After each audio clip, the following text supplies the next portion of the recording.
Hello বন্ধুরা, তোমরা সব কেমন আছো? গরমে নিশ্চয়ই খুব অবস্থা খারাপ। যাই হোক, আমি একটা নতুন ভিডিও নিয়ে আসলাম। দেখতেই পাচ্ছ জবা গাছ। জবা গাছ তো সবার বাড়িতেই হয়তো আছে। জবা গাছের যত্ন তোমরা করো, ভালো মতন জলও দাও গরমে। কিন্তু একটা ভালো করে জিনিস দেখতে পাচ্ছ? এই যে জবা গাছে একটা পোকা খুব ভয়ানকভাবে আক্রমণ করেছে, এটা হচ্ছে মিলিবাগ। এটাকে বলে মিলিবাগ। এটা আস্তে আস্তে ফুলের কুঁড়ি খেয়ে নেয়, ফুল বাড়তে দেয় না, পাতা খেয়ে নেয়। এমনকি যদি জবা গাছ ছোটো থাকে তাহলে সেই কচি ডালও খেয়ে নিয়ে গাছটাকে মেরে পর্যন্ত ফেলতে পারে। তাহলে এটা কিন্তু খুব ভয়ানক জিনিস আর কি। এটাকে ভালো করে দেখে নাও। দেখো আমি ভিডিওতে দেখাচ্ছি একদম হাতের সামনে নিয়ে এসে। এটা পুরো আমার যে কুড়িগুলো, এই যে লাল লাল কুড়িগুলো, ওগুলোকে প্রায় একদম শেষই করে দিয়েছে। তা আমি নিম পাতা স্প্রে করেছিলাম, নিম পাতা বাজার থেকে এনে ফুটিয়ে স্প্রে করেছিলাম, কিন্তু তাতে খুব একটা লাভ হয়নি। তাই আজকে একটা মেডিসিন নিয়ে এসেছি বাজার থেকে। নীল রঙের একটা পাউডার, তোমরা দেখতে পাবে আর কিছুক্ষণ পরেই। ওটা খুব এফেক্টিভ। ওটা তোমার এই 250 মিলিলিটার জলে যদি পুরোটা ঢেলে ভালো করে ঝাঁকিয়ে নিতে পারো, তারপর যদি স্প্রে করতে পারো, তাহলে এই মিলিবাগ থেকে তোমরা মানে নিজেদের গাছটাকে বাঁচাতে পারবে। এই যে দেখো, আমি এইমাত্র তোমাদের সামনেই নিয়ে আসছি যে এটা নীল রঙের একটা প্যাকেট দেখছো। এটার মধ্যে মিলিবাগ মারার ওষুধ রয়েছে, মানে ডাস্ট রয়েছে একটা গুঁড়ো আর কি। এটাকে তোমরা যে কোনো একটা বোতলে, মানে যদি তোমাদের স্প্রের বোতল থাকে তাহলে সেখানে 250 মিলিলিটার জলের মধ্যে পুরোটা ঢেলে একবারে ঝাঁকিয়ে এটাকে তৈরি করে নিতে পারো। তাতে তোমাদের আশা করি জব গাছের মিলিবাগ পুরোপুরি শেষ হয়ে যাবে।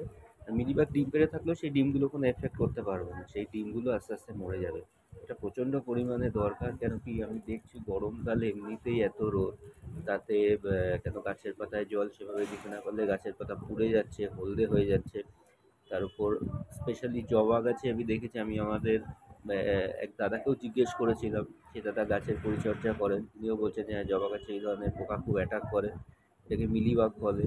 এবং এটা আস্তে আস্তে যদি টেক কেয়ার প্রপার না করা হয় জবা গাছটিকে, তাহলে আস্তে আস্তে এই পোকাটা পুরো জবা গাছটাকে খেয়ে নেয় মানে ও ডিম পাড়তে থাকে, ডিম পাড়তে পাড়তে গাছটাকে পুরো একদম ডালগুলো, জবা গাছের কুঁড়ি পুরো সাদা হয়ে যায়। তার ফলে কি, কুঁড়ির সেই পুষ্টিটা হয় না বাড়ার জন্য। সে তুমি যতই জল দাও বা রোদের মধ্যে রাখো না কেন, কিন্তু সেভাবে বাড়তে পারে না। এই দেখো আমি ধীরে ধীরে ইয়ে করছি, তোমার স্প্রের বোতলের মধ্যে পুরো গুঁড়ো পাউডারটা ঢেলে দিলাম, তারপর তার মধ্যে জল ঢালছি। প্রথমে একটুখানি জল ঢেলে নেবে, তারপর সেটাকে ভালো মতন একটুখানি ঝাঁকিয়ে নেবে যাতে পুরোটা স্প্রেড হয়ে যায়, আর পুরোটা গুলে গেলেও ভালো হয়। তারপর আবার একটু জল নিয়ে দেখে নেবে, মানে মোটামুটি পুরোটাই তো তোমার, আমার গাছটা খুব একটা ছোট না, গাছটা মোটামুটি বড়ই, এবং গাছের প্রায় অনেকটা জায়গা জুড়েই তোমার মিলিবাগ হয়েছে।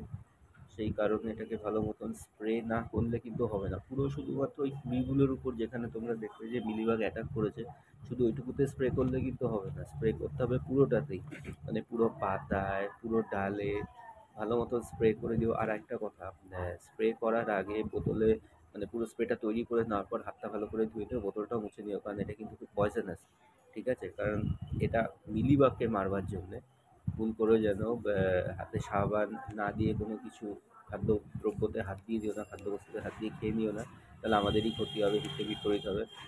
এইবার দেখো, এবার নর্মালভাবে সাধারণভাবে যেরকম আমরা পাতাতে স্প্রে করি, মানে সব গাছে তো, গাছ পড়ে গেলে তো সব গাছে জল দেওয়া সম্ভব হয় না, তখন আমরা এরকম স্প্রে করেই জল দিয়ে দিই।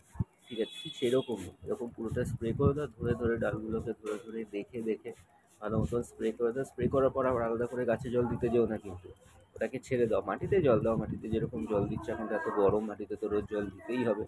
মাটিটাকে ভালো মতন হাইড্রেট করে রাখতেই হবে, ভিজিয়ে রাখতেই হবে।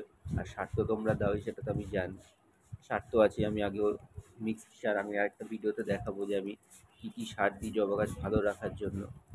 মিক্সড সারের সাথেও আমি আরেকটা জিনিসও দিই, সেটাও পরে দেখিয়ে দেবো। এখন ভালো করে দেখো, যেভাবে স্প্রে করে একদম ধীরে ধীরে প্রত্যেকটা, মানে যেখানে যেখানে হয়েছে ভালো মতো সেই পাতা ইয়েতে স্প্রে করো, তাহলে মিলিবাগ থেকে তুমি তোমাদের গাছটাকে বাঁচাতে পারবে। ঠিক আছে, বাই বাই, ভালো থেকো সবাই।